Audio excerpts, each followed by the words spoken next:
Greetings and welcome back to the 31 Nights of Frights.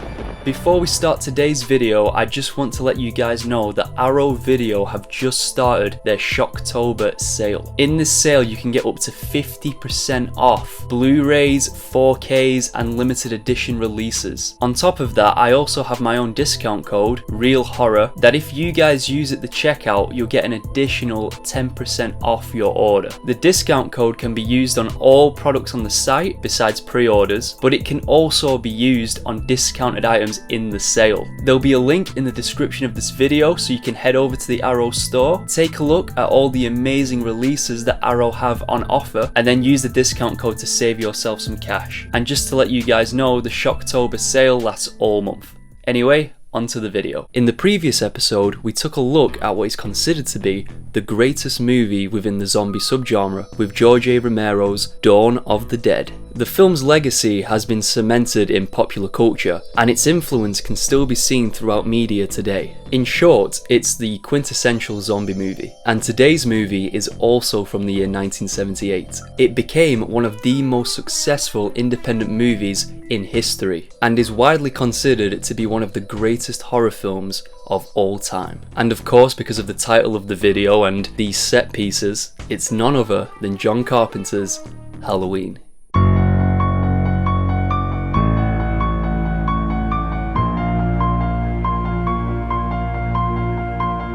Well, there's not really much I can say about this movie that hasn't already been said. I mean, it's like the Citizen Kane of horror movies. Everybody has seen this movie, and its story and overall legacy is just timeless. Due to the film being one of the most beloved within the entire horror genre, I'm sure that all horror fans out there have their own stories regarding this film. I still remember the first time that I ever laid eyes on this film. My granddad actually gave me the 25th anniversary release on DVD of this film, so that would have been in like 2003, 2004, so basically I would have been 4 years old. I remember seeing the mask of Michael Myers on the back of the DVD, and that image just haunted me. I was really scared by it, but at the same time I was also really intrigued. I feel like most people who are destined to be horror fans have that sort of reaction to this stuff, especially when you're in your infant years. But because I was not yet a horror fan, and also because, like I said, I was 4 years old, I didn't see the movie until a couple of years later, and the rest is history.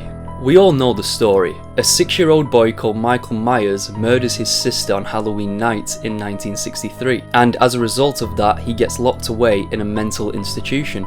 15 years later, however, Michael escapes and returns to the small town of Haddonfield, where his story has gone down in local legend. On Halloween night, Michael goes on another murderous rampage after stalking a group of teenage babysitters, and his psychiatrist, Dr. Loomis, attempts to stop him. The story is as classic as it gets, and this movie really popularised and became the literal blueprint for the entire slasher genre and the plethora of movies that followed it. From its simple story of babysitters being stalked by a madman in a mask, to a dozen horror tropes that are still used today, the influence of Halloween could never be overstated. But with that said, Halloween wasn't the first slasher film.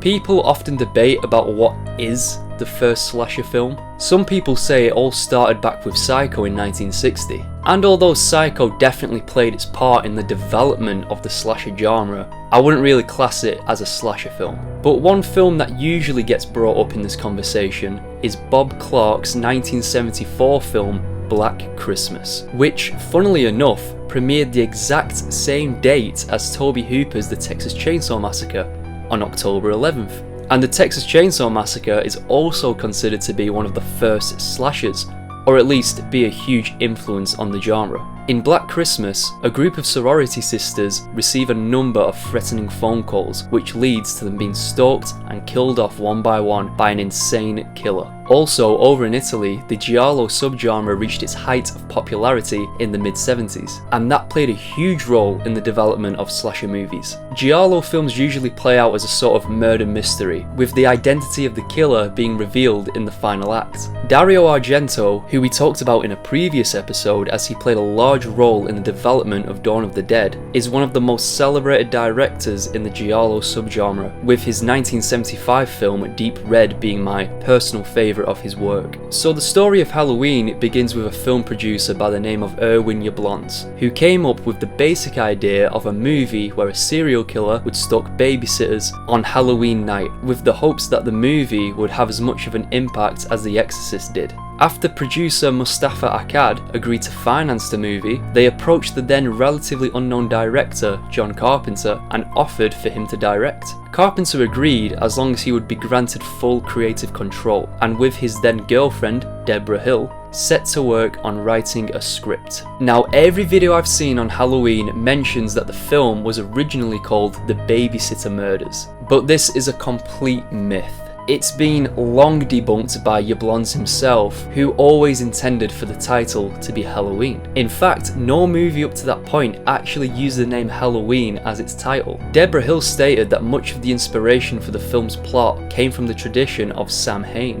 This is where the souls of the dead are let out on Halloween night, and they wreak havoc on the world of the living, with the idea that you just can't defeat this evil. This, coupled with Carpenter's idea of the film being set in a small town, with an old house that carried a dark secret within its past, and the evil returning, became the foundation for the whole story. Deborah Hill named the town Haddonfield after her real-life hometown of Haddonfield, New Jersey, and wrote much of the dialogue of the three leading ladies, which include Nancy Loomis as Annie, PJ Soles as Linda, and Jamie Lee Curtis as Laurie Strode in her debut film role. Now, I know most of you will already know this, but Jamie Lee Curtis's parents are Hollywood royalty. Her father is Tony Curtis and her mother is Janet Leigh. Lee, of course, played Marion Crane in Alfred Hitchcock's Psycho, a film that was a precursor to the slasher genre. Carpenter wrote a lot of the dialogue for the character of Michael Myers' psychiatrist, Dr. Loomis, who is named after the character Sam Loomis in Psycho. This role was played by the legendary Donald Pleasence, but you might be surprised to hear that he wasn't the first choice. In fact, Peter Cushing was offered the role first, but his price was too high off the back of the recent success of 1977's Star Wars. So they then approached Sir Christopher Lee, who also turned it down. Someone was clearly a fan of the Hammer horror films. Christopher Lee would later say that turning down Halloween was the biggest mistake of his entire career.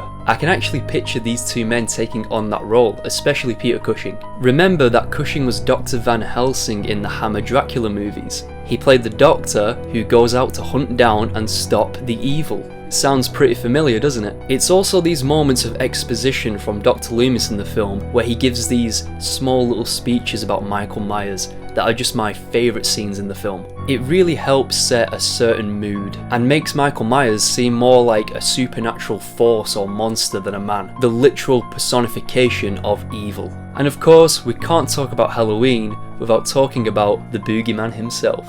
Since the release of Halloween, Michael Myers has become one of the most recognisable characters in cinema history, and one of the most iconic figures in horror. The co-editor of the film, Tommy Lee Wallace, who would also go on to direct the sequel, Halloween 3: Season of the Witch, was also the production designer on the film. Due to the film's incredibly low budget, much of the wardrobe and props were either crafted or purchased inexpensively. Wallace was tasked with finding a mask for Michael Myers, and after searching a costume shop on Hollywood Boulevard, came across a Don Post Captain Kirk mask from Star Trek. After purchasing the $2 mask, Wallace removed the sideburns and eyebrows, cut the eye holes larger, and painted it completely white. As a result, he created the most iconic mask in movie history. Yeah, I know all of you have heard that trivia fact a million times before, but the end result is truly haunting, and it reflects the description of Myers having a pale, blank, emotionless face perfectly. Apparently, William Shatner himself has worn the Michael Myers mask on Halloween in the past. Jamie Lee Curtis has previously stated that she couldn't take the mask all that seriously, knowing that it was Nick Castle wearing it. Castle, who is a good friend of Carpenter's, portrayed the shape for most of the movie and was paid $25 a day to walk and stand around with the mask on. Castle's seemingly simplistic movements became an iconic part of the character.